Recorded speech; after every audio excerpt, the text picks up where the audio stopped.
¿Qué tal, amigos? Muy bienvenidos una semana más a Tu Dinero Nunca Duerme. Ya lo saben, el primer programa de cultura financiera de la Radio Generalista Española, un programa en el que venimos a aprender a invertir, a despertar nuestros ahorros, ponerlos a trabajar. Ya lo saben, que el dinero trabaje para nosotros y no nosotros para el dinero. Y lo hacemos cada semana con ayuda de los mejores y además intentamos llegar a ustedes cada vez a través de más medios para que no tengan ninguna excusa y nunca se pierdan los programas de Tu Dinero Nunca Duerme. Recuerden, en estreno en directo los domingos de 2 a 3 de la tarde, la sintonía de radio. Por la tarde de 7 a 8 los pueden ver en Libertad Digital Televisión. Y además, si se lo han perdido por la radio, tienen el podcast en todas las plataformas: Apple Podcast, Podimo, Spotify, absolutamente en todas. Y si nos quieren ver y no lo han podido hacer en directo en Libertad Digital Televisión de 7 a 8 de la tarde los domingos, tienen una nueva oportunidad los lunes a la misma hora. Y en cualquiera de los casos tienen el vídeo en YouTube, que lo pueden consultar cuando ustedes quieran, a cualquier hora.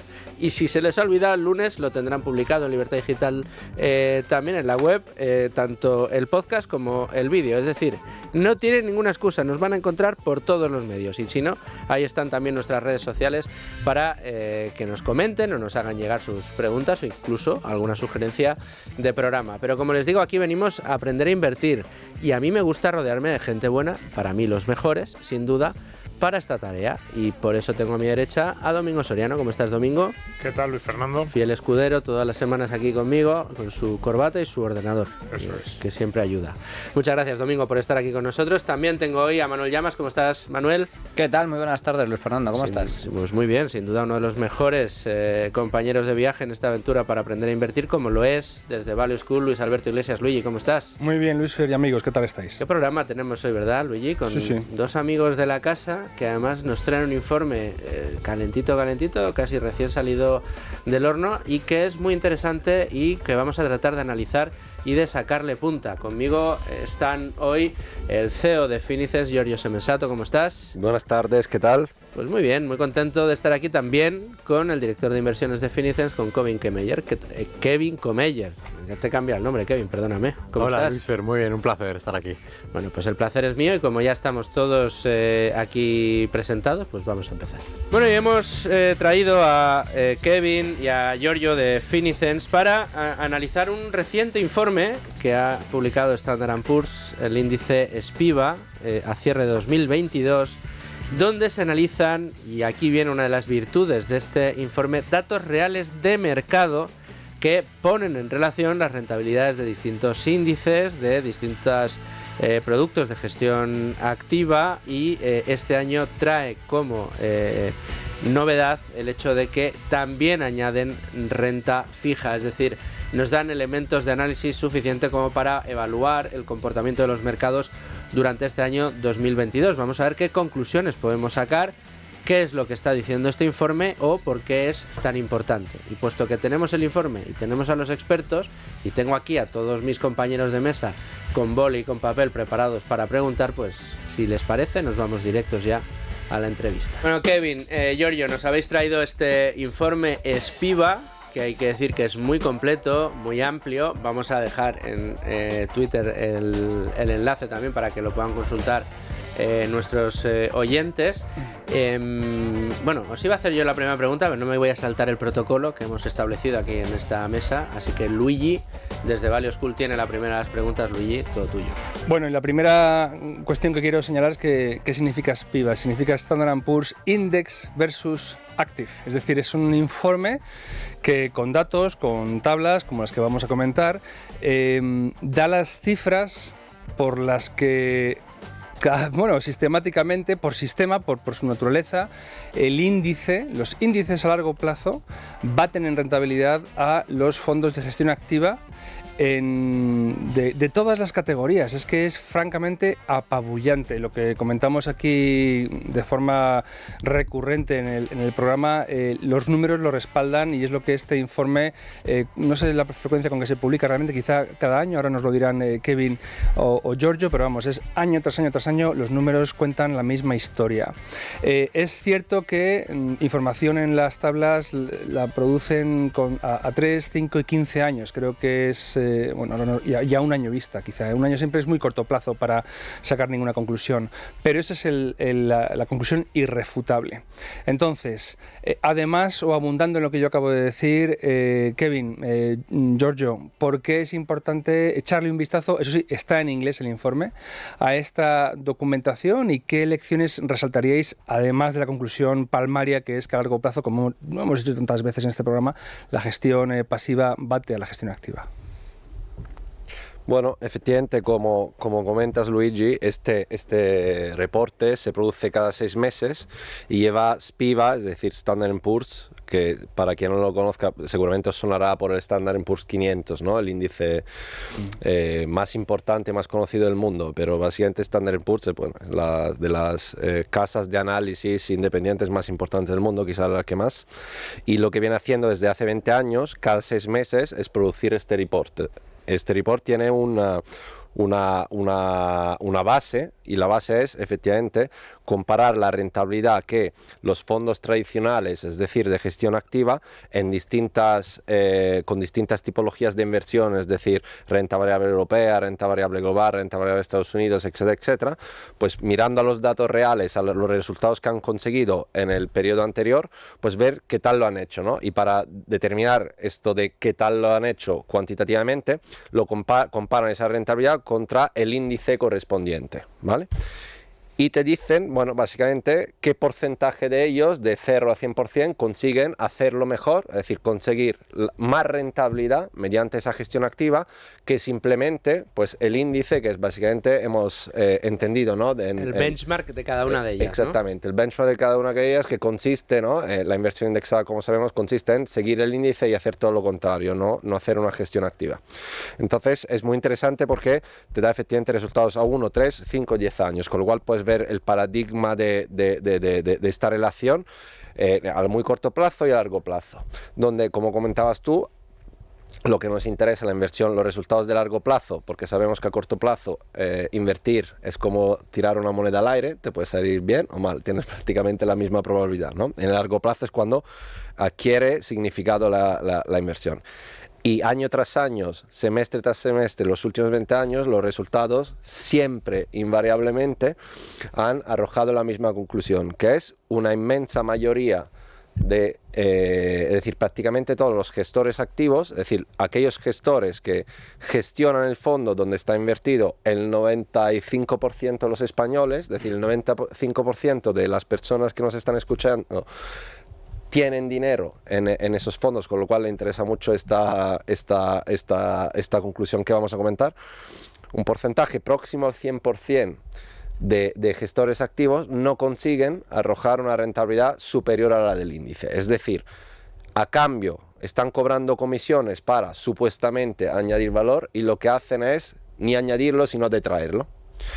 Giorgio, te quería preguntar también que además se incluyen factores de inversión en renta variable, es decir, la tabla que vamos a comentar incluye la categoría Value o fondos de gestión activa con ese enfoque para la selección de empresas, también el enfoque, creo, Growth, de crecimiento, también está incluido, es decir, que no es simplemente empresas de gran capitalización, la bolsa en general, sino también factores de inversión especializados en los que algunas casas invierten, ¿no? Con ellos en mente. Sí, el informe, la verdad que son, ¿cuántas páginas son? Pues 40 páginas, básicamente, es decir, llenas de tablas y números, es muy, muy completo. Y cada vez más, porque al final vas adquiriendo, vas consolidando más datos, con lo cual te permite, pues, incluso profundizar, ¿no? en este aspecto. Ahora nuestra misión aquí es hacer una versión resumida, ¿no? Sí, claro. Las conclusiones principales de este estudio, y para cualquiera que se lo quiera bajar, pues acceder en internet y bajárselo, ¿no? Y los resultados, insisto, si vemos a la columna de rentabilidades a 10 años, incluso a 5, yendo más al medio plazo, llamémoslo, pues los resultados son los mismos. Solo para coger un ejemplo, y ahora lo comentará Kevin, para todos aquel inversor que tiene inversiones en renta variable global, ¿vale? Que es, bueno, una mayoría de los inversores españoles, solo el 2% de los gestores activos han conseguido, pues, entregar valor, es decir, darle una rentabilidad mayor, neta, de la que hubieran conseguido esos inversores invirtiendo de forma indexada y, entre comillas, sin hacer nada. Es decir, un 2%. Si lo queremos mirar de la otra perspectiva, si quieres invertir en renta variable y lo tienes que hacer a largo plazo, no vamos a repetir el porqué. Yo creo que todos los oyentes de este programa... si de algo les hemos... Es que claro, largo plazo ya esto ya vamos, es el punto de partida. Te dice, desde el otro punto de vista, que si pretendes invertir en renta variable a largo plazo, que es lo que quieren hacer la mayoría de inversores, de hecho, pues tienes un 98% de probabilidad de que tu rentabilidad sea más elevada si inviertes de forma indexada que en lugar del típico fondo bancario que es gestionado o tradicional que está gestionando de manera activa. Manuel. A ver, yo estaba aquí revisando los datos que arroja este estudio y por continuar un poco con lo que estaba comentando Giorgio. Gestores activos cuyos fondos invierten en bolsa zona euro frente al el índice referencia. El índice de referencia correspondiente de la zona euro. El 94,5% de los fondos, de los gestores activos, no superan la rentabilidad que ofrece el índice a 10 años vista. Pero lo mismo sucede con los gestores que invierten en renta variable global. El 98% alcanzan unas rentabilidades inferiores a las que arroja el índice de referencia. Lo mismo pasa con renta variable norteamericana frente al S&P 500. El 98,4% no logra superar al índice. Y me ha llamado especialmente la atención con la bolsa española, porque aquí sí hay una diferencia. Y es que me parece que el IBEX 35 es de tan, no iba a decir de tan baja calidad, pero de menor calidad, que en este caso el volumen de gestores que invierten en renta española, pues el 81% no superan al índice. Pero claro, el 81% comparado con el 98% de la renta global o de la renta norteamericana, pues aquí digamos que hay un mayor volumen de gestores activos que, invirtiendo en bolsa española, logran superar al índice, ¿no? O sea que me parece especialmente relevante. Mi pregunta es, vale, esto es un estudio que se viene publicando año tras año y que ofrecen más o menos siempre los mismos resultados a lo largo del tiempo, y que demuestra que la inmensa mayoría de gestores activos a largo plazo no logran superar a los índices. Mi pregunta es, ¿por qué? Esto tiene que ver fundamentalmente con el cobro de comisiones, tiene que ver por la rotación, tiene que ver porque los gestores activos o la gestión activa en este caso pues ofrece una menor calidad por la bancarización. Es decir, desde vuestro punto de vista y como expertos, ¿cuáles son las 2-3 factores que explican estos resultados de forma recurrente a lo largo del tiempo? O sea, lo que está claro es que cuando construyeron el primer ETF, el primer fondo indexado, en el laboratorio, entre comillas, ya sabían que los resultados eran así. Es decir, esto no es un fenómeno que lleva 20 años, sino que lleva 50 años, ¿vale? Es decir, desde que crearon el primer índice, ¿no? Que aquel persona que se llamaba John Bogle, que hizo Vanguard, ya lo sabía en los años 70, ¿no? Entonces, esto lo que nos da es una manera de poder validar eso que sabíamos en los 70 y los 80 en la actualidad, porque las cosas cambian, ¿no? Entonces, tú preguntabas acerca de las razones.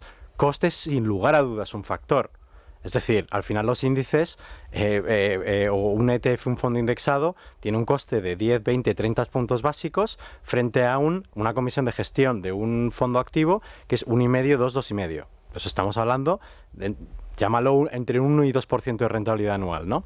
Eso es un factor, pero no es el único factor, porque hay más factores que tienen mucho que ver con la capacidad que tiene un gestor de añadir valor. Si solo fuera una función de costes, entonces veríamos que el diferencial entre la rentabilidad que ofrece un gestor activo y el indexado sería el coste, ¿no? El diferencial de coste. Pero es que lo que pasa es que encima, a medida que vas haciendo cada vez más trading, más cambios de cartera, aumentando el riesgo, disminuyendo el riesgo, ahora Europa, ahora Estados Unidos, etcétera, etcétera, a medida que vas añadiendo periodo temporal, las equivocaciones cada vez son mayores. Decía Giorgio que en periodos temporales, y también Luigi, que periodos temporales bueno, pues puedes tener una mejor rentabilidad. Sí, claro, es como si yo en el 2022 tiro una moneda al aire. Imaginaros que yo tiro una moneda al aire cada año y tengo que decidir si estoy en el mercado o no estoy en el mercado. Pues bueno, pues a priori tengo un 50% de probabilidades de batir, ¿no? Pero eso es un año. A medida que voy tomando más decisiones, estar en el mercado, no estar en el mercado, qué comprar, qué no comprar, qué zona geográfica, qué sector, qué empresa, etcétera, etcétera, voy añadiendo el número de transacciones que tengo que hacer y ya digo que el número de transacciones es el mayor enemigo de los inversores, ¿no? Entonces, en función de muchas cosas y sobre todo, primero, costes. Segundo, el hecho de equivocación a lo largo que tenemos más periodo temporal. Y yo me atrevería a decir que el tercero tiene mucho que ver con la exposición que cada uno de los fondos tenga, ¿no? Porque al final tú puedes ser un fondo español y concentrarte en un sector pero también salir de él, o puedes tener un aspecto más global, ¿no? Es decir, cada uno, o simplemente tener una comprar más lo que tú conoces, pero no necesariamente tiene que ser lo que realmente haga bien en el futuro. Típico ejemplo es Warren Buffett, pues no ha comprado tecnología en los últimos 10 o 15 años. ¿Por qué? Pues porque no la conocía y no la entendía, en sus propias palabras, ¿no? Entonces es natural que, aunque seas el mejor, no tiendas a invertir en todo, ¿no? Entonces ahí yo diría el tercer factor quizás sea tu mercado, que no necesariamente tiene que ser el mercado del futuro. Si me permitís preguntar, este estudio me parece relevante por eso, porque viene a reflejar con datos fidedignos y además especialmente detallados, pues cómo la gestión activa a largo plazo, digamos que es complicado encontrar gestores activos a largo plazo que logren superar la rentabilidad que ofrecen los índices. Pero mi pregunta es, si vosotros que sois profundos conocedores al respecto, ¿cuáles son las diferencias con respecto a la rentabilidad? Porque claro, aquí, por ejemplo, en renta variable global, el 98% de los gestores no logra batir al índice. Pero ¿cuál es la rentabilidad media de esos gestores? Para ver cuál es la diferencia, pues si la diferencia es muy pequeña o es muy alta. Antes de contestar esta pregunta, complementando lo que está comentando Kevin y tratando de cuantificar de qué depende este 98% frente al 2%, hicimos nosotros desde FinCENS hace un par de años un estudio que pretendía decir, oye, de esa rentabilidad extra que te ofrece invertir en índices frente a la media de los gestores activos, ¿cuánto viene de comisiones? Que es lo más conocido, es decir, los fondos indexados tienen comisiones que son hasta 10 veces menores que un fondo de gestión activa equivalente, entonces te da más rentabilidad. ¿Y cuánto viene de otros factores? ¿No? Que principalmente estos factores son, primero, no tomar decisiones discrecionales y segundo, la diversificación. Para que no se entienda resumidas cuentas. Y salía un resultado bastante curioso, porque salía que el 50% de esa rentabilidad extra efectivamente se debía a tener comisiones más bajas, es decir, simplemente por lo mismo pero más barato. Bueno, pues muy bien, puede ser una rentabilidad adicional que me llevo por pagar menos, pero había otro 50%, y es importante entenderlo, porque no toda la inversión indexada es igual, que derivaba de la propia estrategia de inversión indexada, es decir, el algoritmo de rebalanceo, la diversificación, más global, menos global, en qué clase de activo, etc., ¿no? Entonces, si consigues juntar dentro de la inversión indexada una ventaja intrínseca, que es comisiones más bajas, con una correcta estrategia de inversión y de diversificación, pues tienes pues el resultado que es explosivo, ¿no? A nivel de rentabilidad adicional, que se traduce, contestando a tu pregunta, en media entre un 2.5% y un 3% de rentabilidad anual por encima de lo que es la media. Esto, que es mucho dinero, porque ya solo cogiendo un año pasar de, pongamos, de un 3% a un 6% es el doble, pero es que es una cantidad de dinero abrumadora, como sabemos, cuando capitalizamos ese número por el interés compuesto a lo largo de 5, 10, 20, 30 años, se convierte en un número extra altísimo. No sé si tenemos los números a mano, pero recuerdo que a 20 años, pues el extra de rentabilidad acumulada que la inversión indexada te daba, superaba el 200%, o sea, una barbaridad. Es decir, que tú tengas un más 200%, un 300%, dependiendo del perfil de riesgo donde estés, por encima de lo que hubiera obtenido la media de los fondos, es un regalo, digamos, ¿no? Que la inversión indexada aporta al inversor. Claro, pero llama la atención y resulta muy curioso viendo estos números y otros que nos habéis traído en otras ocasiones, cómo la industria al final es muy ineficiente en este punto, porque al final la gestión activa, en el fondo, lo que está buscando es aportar al inversor, es decir, oye, pues mira, como ya tienes ahí la opción de los índices, yo te voy a gestionar y como soy muy listo, pues yo te voy a dar más rentabilidad que el mercado, asumiendo otro tipo de riesgos y demás. Pero, ¿por qué creéis que se produce o qué creéis que está detrás de esa falta de competitividad? Es decir, un producto ideado para batir al mercado que en el 98% de los casos, o el 98% de esos actores que están ahí para tratar de batir al mercado, no son capaces de batirlo. Es verdad que existe un honroso 2% de media, en el caso español igual algo más, que no sé si por aquí ir alguna pista, alineando sus intereses con el de los inversores, en lugar de con objetivos comerciales por otras vías, pues parece que van consiguiendo cumplir sus objetivos. Pero ¿dónde está el gran error? ¿Dónde está el gran problema que tiene esa masa tan ingente de productos financieros que no son capaces de cumplir su misión última, que es la de ganar al índice, ¿no? O sea, yo creo que no es casualidad que en Estados Unidos se haya superado hace 2 años más pasivo en, digamos, el S&P 500 que gestión activa. Es decir, hay más pasivo en renta variable americana en Estados Unidos que activo, ¿no? ¿Por qué? Porque es un mercado más sofisticado, hay mucho individuo ya conoce la presencia de ETFs, etcétera, etcétera. Claro, vamos a Europa y estamos hablando del 20 y pico %. Y si nos vamos a España, un 2%. Eso es, o sea, esas cuota son de las mercado.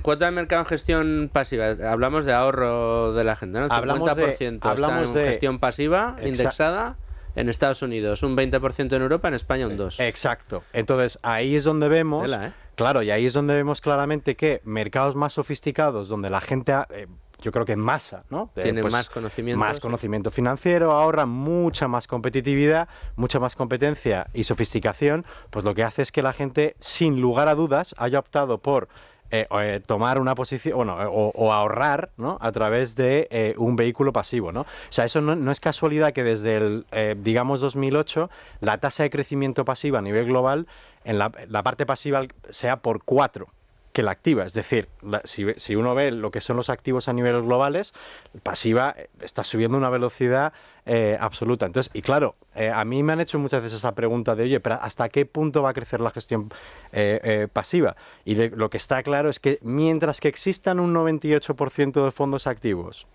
no batiendo al índice, lo que está claro a mi tela de juicio es que hay un 98% de fondos que a priori no debería existir. Porque lo que está claro es que tú te estás dando los ahorros y pagando una comisión de gestión muchísimo más elevada, cuando digo muchísimo me refiero por 10, por 15 de lo que cobra algo pasivo, para que, oye, por lo menos te hagan algo más inteligente, ¿no?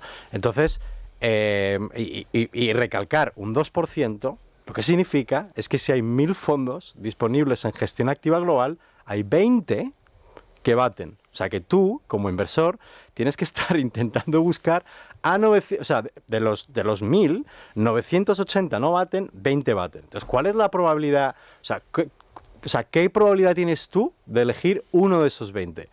Vamos, yo diría que es menos de 2. O sea, es probablemente 0. O sea, creo que si escuchan Tu dinero nunca duerme, alguna pista tienen también de la pasiva. Sí, ¿por qué hay tan poco en España? Que lo sabemos, vas a decir, o decías antes, Estados Unidos es un mercado muy sofisticado, pero incluso así llama la atención esa diferencia, no tanto la diferencia absoluta como que ni siquiera en los últimos años haya crecido todavía más la gestión pasiva, que sé que en los últimos años ha ganado tracción, ha ganado algo de peso respecto a lo que era hace 15.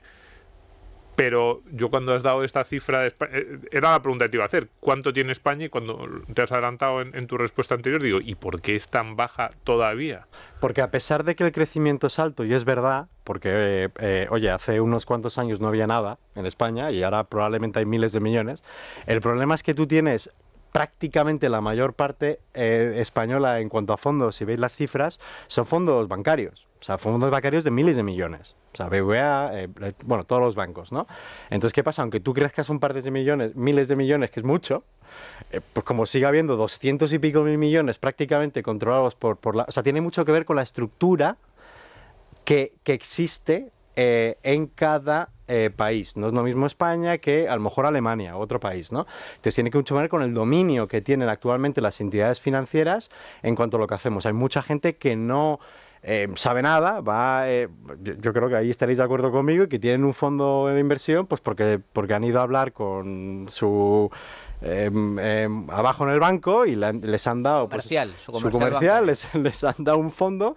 Y no es que han hecho un análisis o sepan exactamente qué es lo que tienen ese fondo, pues porque es lo que le ha dicho la entidad.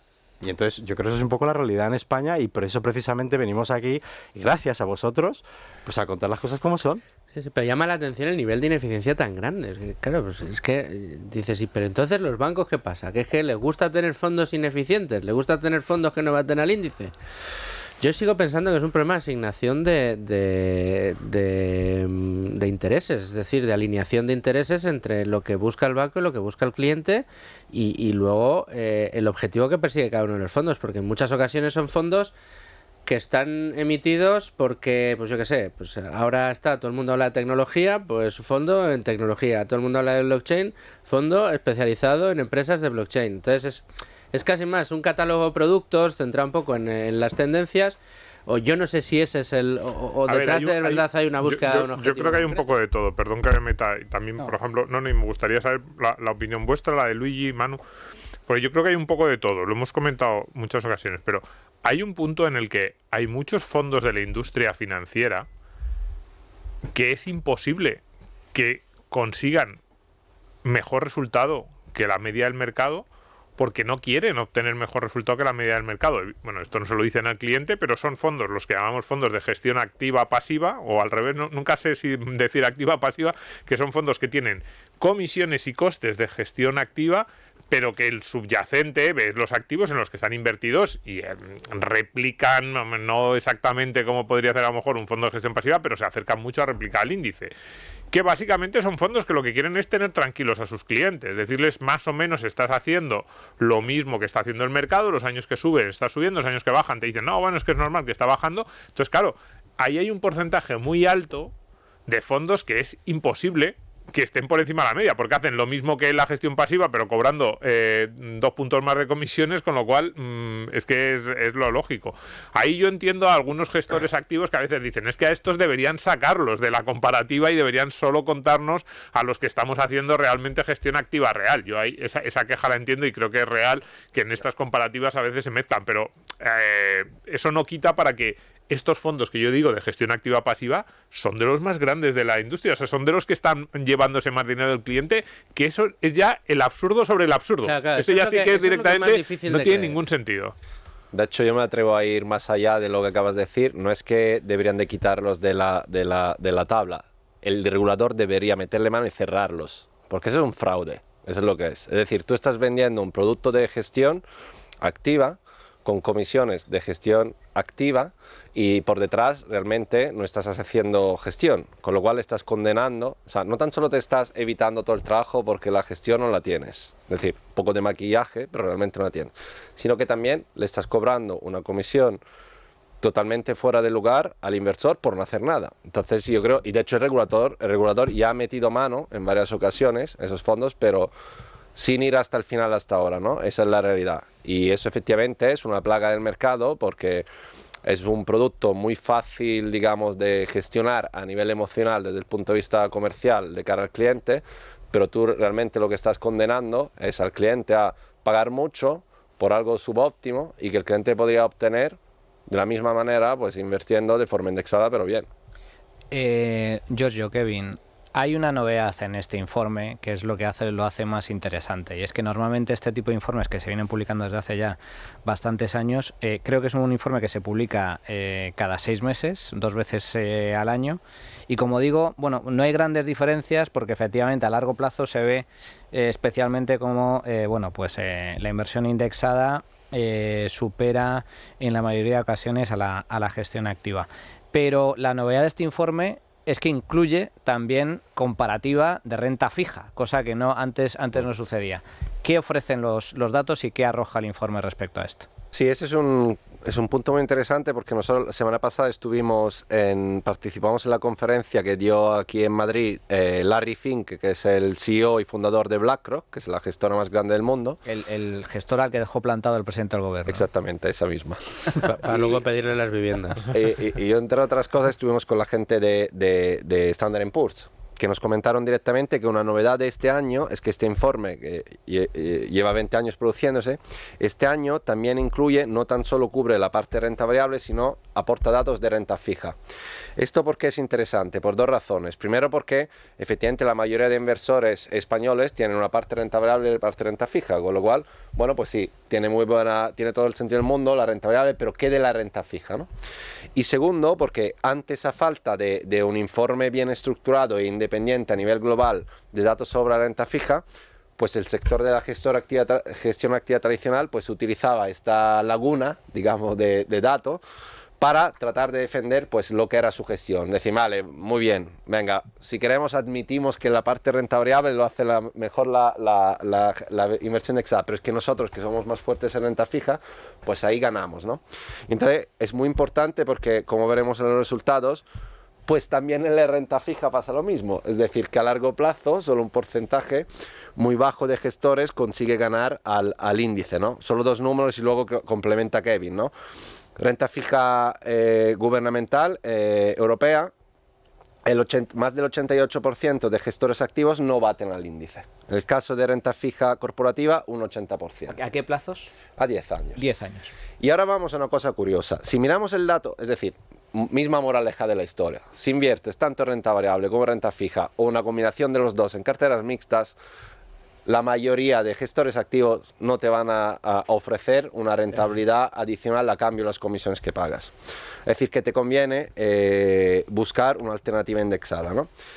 Pero que es interesante que mirando los datos de un año, pues claro, los números son totalmente opuestos. Es decir, que los gestores que no consiguen batir al índice, por ejemplo, en el caso de renta fija gubernamental europea, solo son un 23. Es decir, a 10 años son 88, es decir, solo un 10% aproximadamente hace su labor, cumple con su cometido, pero a un año parece que la situación se invierte, es decir, a un año parece que estos gestores aciertan, ¿vale? Y eso es bastante interesante, de hecho, cogiendo el último año, que es el último año que estamos viviendo, no un año de hace 10 años, con lo cual tenemos muy fresco lo que está pasando. Está pasando que la renta fija empieza a remunerar, de repente cuando era negativo y te quitaba dinero, pues al inversor ahora se le da un 3%, la letra del tesoro, fondos de renta fija a corto plazo, que sabemos que son muy, a nivel comercial, muy sencillos de vender, porque al cliente pues le explicas que el riesgo es muy bajo, que te va a dar un 3% pues prácticamente pues asegurado, etcétera, etcétera, y la red comercial también entiende de qué va, con lo cual lo vende muy bien, etcétera. Perfecto, escenario perfecto para los bancos. Entonces hay un caldo de cultivo, sin comentar todo el boom de las letras del tesoro, etcétera, un caldo de cultivo perfecto para el drama, y el drama es que básicamente haya muchos inversores que, viendo que efectivamente hay este repunte de rentabilidad y renta fija prácticamente asegurada y contra el banco que te va haciendo una campaña muy potente de venta de este producto, pues como a corto plazo todo puede pasar, y sobre todo en un escenario como el último año, donde cuando se empezaron a ver las caídas, la mayoría de fondos de renta fija se pusieron en efectivo, con lo cual de forma táctica, etcétera, es decir, había una hoja de ruta, era muy fácil, digamos, prever, porque incluso los mismos bancos centrales te la van marcando, era relativamente fácil prever que hubieran hecho los mercados los próximos meses. Pues claro, de repente tú ves esta tabla y dices, ya, muy bien, tú me dices que a largo plazo me conviene indexarme en un 88% de veces, pero a corto no, todo lo contrario, porque no es así. Si tú lo miras al revés, es decir, aunque en aquellos casos, como está ocurriendo ahora, que a corto el gestor de renta fija está consiguiendo hacerlo mejor que el índice tácticamente, esta tabla te dice que no va a funcionar, que ese 20% acabará convirtiéndose en un 90% en 10 años. En 5 años son 75. Fijaros cómo va. 23, 49, 74, 89. O sea que cuanto más plazo pase, cuanto más tiempo pase, más, digamos que mayor victoria o mayor gana por goleada. Exactamente. Y entonces, en situaciones como exactamente la de ahora mismo, donde hay un repunte de la rentabilidad de renta fija y es muy fácil que el banco tenga ese mensaje, pues para mí, sinceramente, un mensaje de alerta para el inversor, para que trate de no hacerse confundir por esta niebla, ¿no?, de corto plazo que favorece en la renta fija a una gestión puramente orientada a la subida de tipos de interés, que ya sabemos que se va a acabar, y ojalá se acabe pronto, ¿no?, como todos sabemos.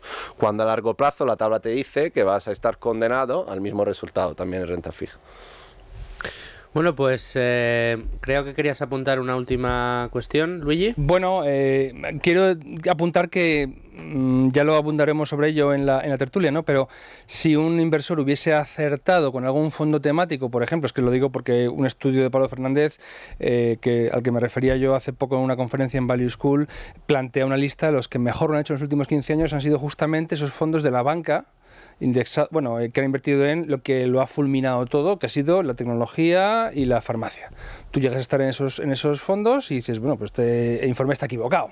Claro, la idea es, ¿cómo hemos acertado eso? Y eso ha pasado porque ha pasado el COVID y hemos estado encerrados en casa muchísimo tiempo. Es decir, son variables que por un lado pueden llamar a engaño como que esto se equivoca, pero dices, sí, pero ¿quién esperaba aquello, ¿no? ¿Quién en 1997 sabía que unos años después iba a ocurrir, ¿no? Bueno, claro, está claro que evidentemente si esas tablas al final lo que reflejan es una tendencia. Claro. Y porcentajes absolutos que detrás pues existe pues eso, un número de fondos que efectivamente lo han hecho mejor, y si has estado en esos, claro que si no tienes los conocimientos y ese punto de suerte necesario, pues tienes unas posibilidades amplísimas de equivocarte. Pero hablamos de rentabilidades en 15 años del 300 y pico %, es decir... Sí, pero eso es algo bastante parecido a lo que decía Domingo, ¿no?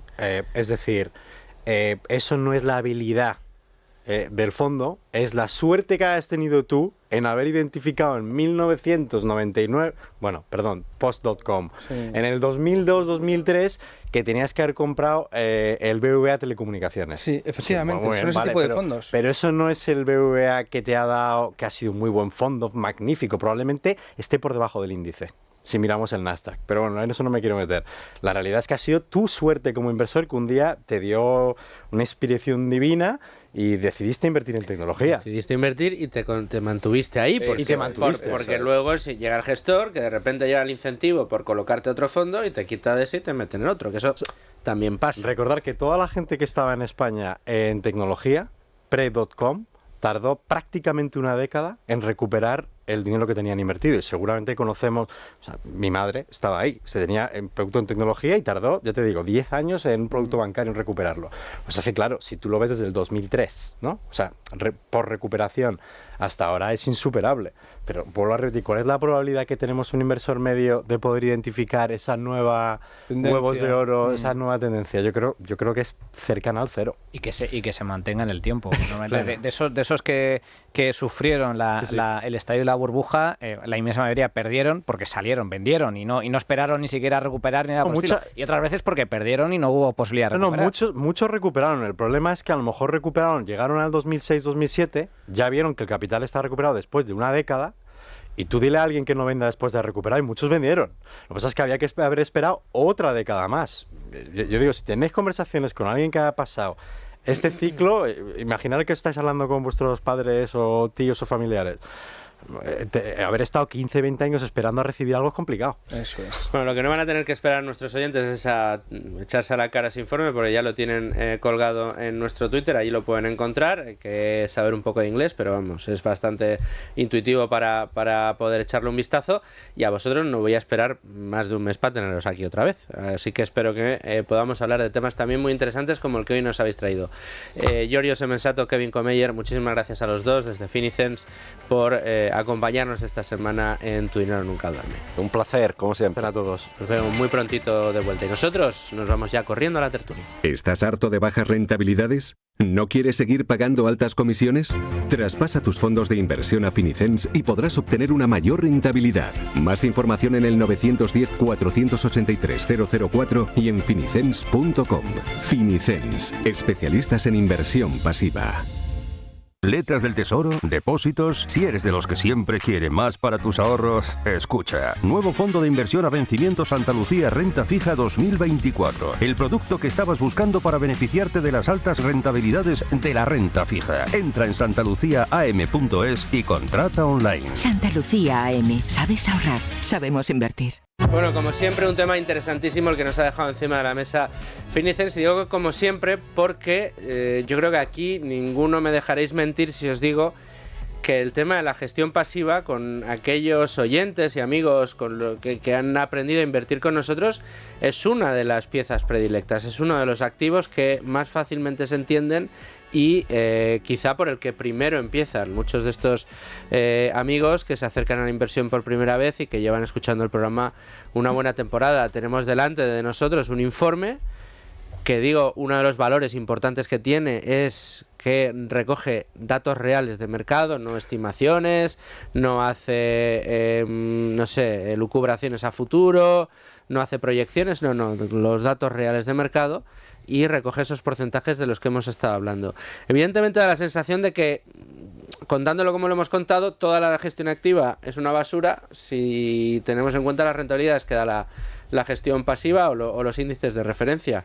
No todo es así, ¿no? Todo tiene matices. A ver, hay que empezar diciendo que lo que arroja este informe es lo que lo que hemos venido comentando desde hace ya muchísimo tiempo, que sí, es muy difícil batir al mercado. Pero eso no significa... Hay grandísimos gestores activos.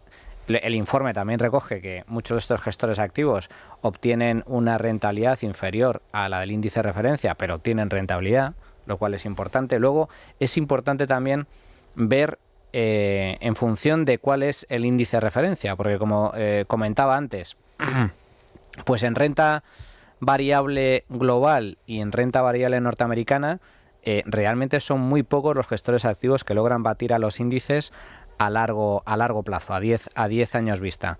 Pero estos porcentajes se reducen a más corto plazo. Ese es un dato. Luego, también en función del índice de referencia, hay que distinguir. En el caso del IBEX 35, por ejemplo, el 20% de los gestores activos logran batir al índice español.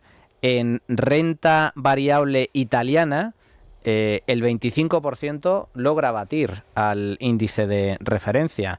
En renta variable alemana, pues el 23% logra batir a la bolsa alemana, es decir... Plazo, hermano, en un año.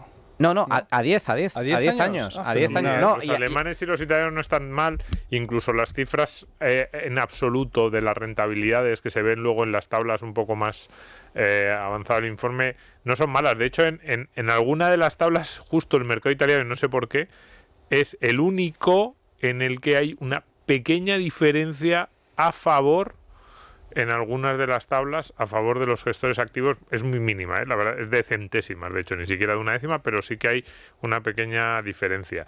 Y a ver, esas cifras, el IBEX, son estos mercados, teniendo en cuenta lo que yo decía antes, que hay muchos fondos que ni siquiera entran a competir, porque es que todos esos fondos que yo decía, que son gestión pasiva enmascarada, esos, si los sacas, que son muchos, el porcentaje de gestores de gestión activa real que están tratando de batir al mercado y que consiguen unas rentabilidades interesantes es razonable o no es tan bajísimo, porque es que a lo mejor el 60% te los tienes que quitar. Entonces, si tienes un 10% de gestores que están batiendo al mercado y antes de hacer la comparativa sacas de la ecuación a ese 60% que no deberían estar porque es imposible que batan al mercado, pues ya la cifra empieza a ser razonable. Aún así, incluso con esas, probablemente la mayoría estarían por debajo de la media, porque al final las comisiones son altas y es difícil hacerlo, y pues incluso con esas, pues si quieres buscar un fondo de gestión activa que bata al mercado, tienes que hacer una búsqueda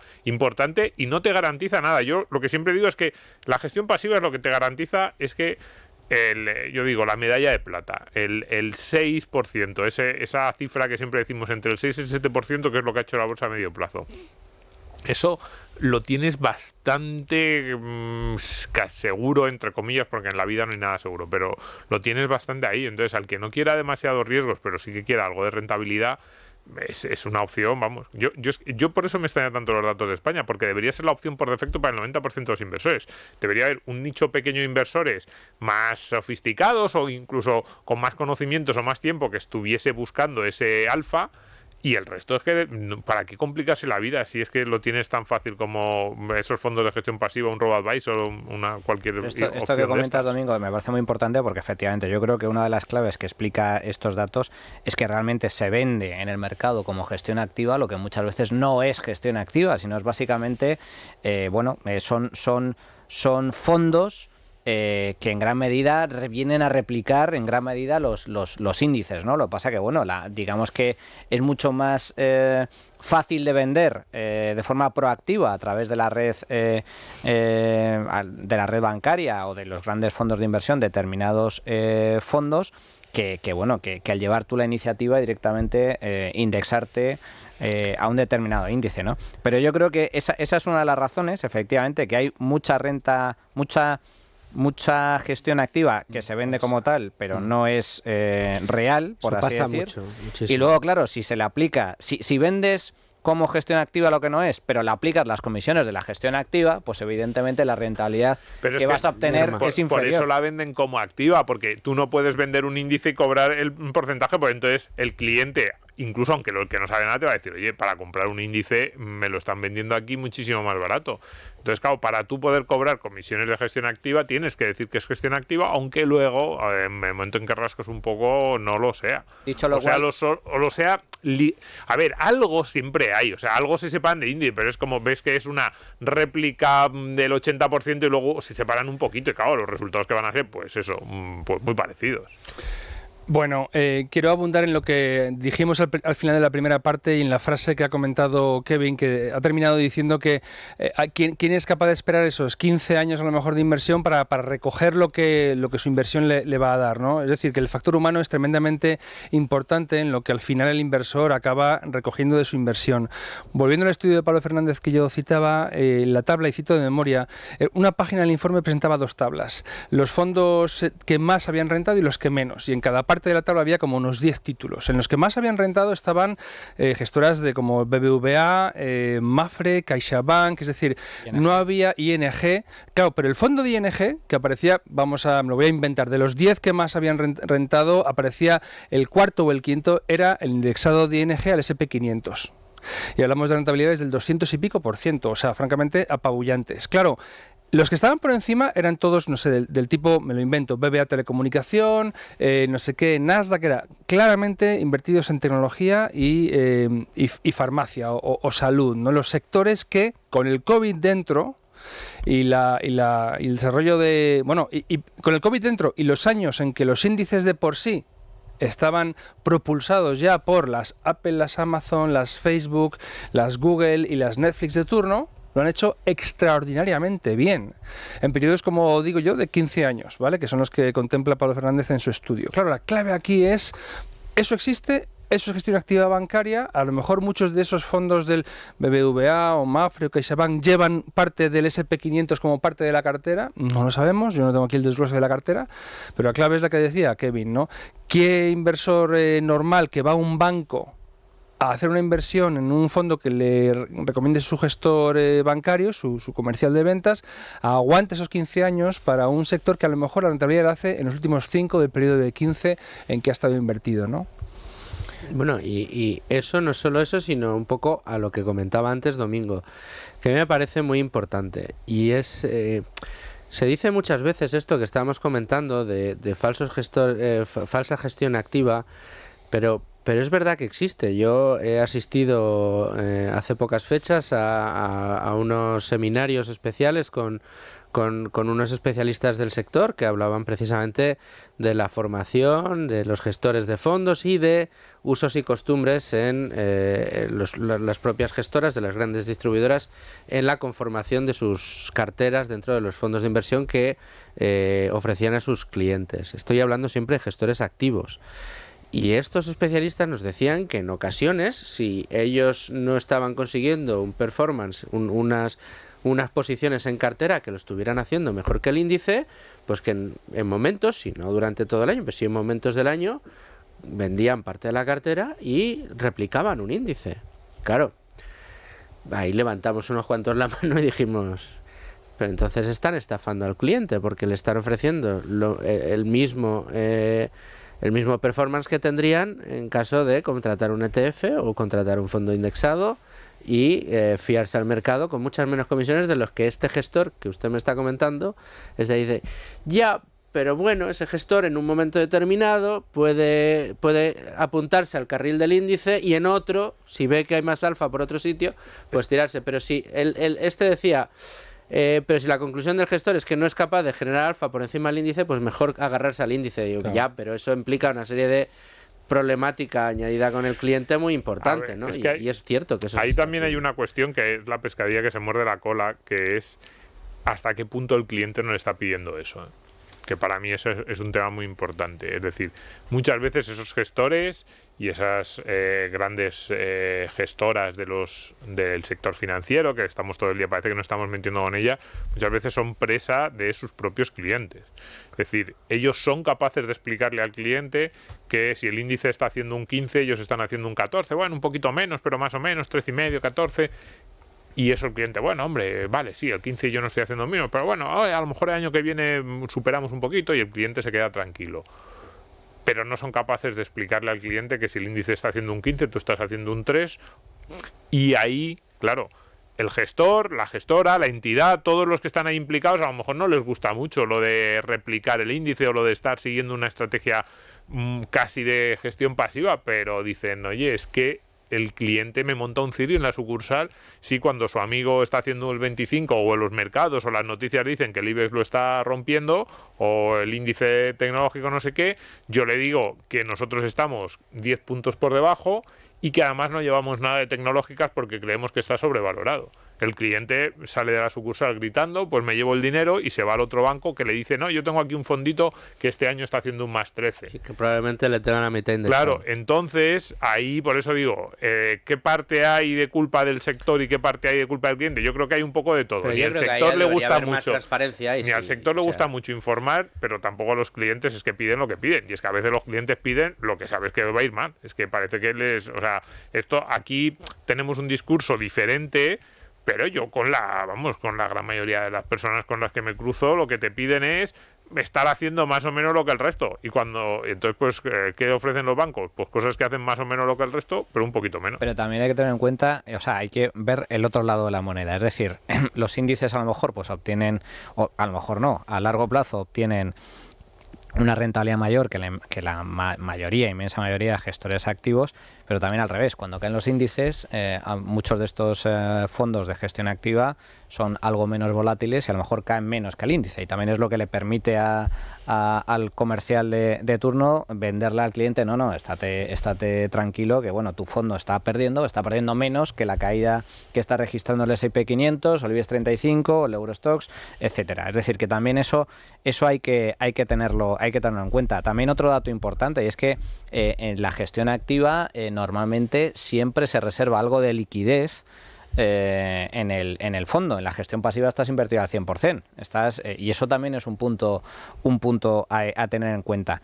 En todo caso, es decir, yo creo que aquí lo que sí se demuestra con datos es que a largo plazo los índices es muy difícil de batir la rentabilidad que ofrecen, por lo tanto, para el inversor minorista particular que esté interesado en el mundo de la inversión, es una alternativa de inversión muy atractiva, puesto que es difícil batir a la mayoría de los índices, por lo tanto es una buena forma de acercarse. Pero luego, el segundo punto, dentro de la gestión activa y partiendo la base de que muchos fondos que se venden como gestión activa realmente no lo son, sino que replican un porcentaje sustancial de los índices, si quitamos esa variable, como bien estaba comentando antes Domingo, hay gestores activos y hay muy buenos gestores activos. Por lo tanto, una buena o atractiva combinación es, combinar gestión activa con gestión activa, pero gestión activa real y de calidad.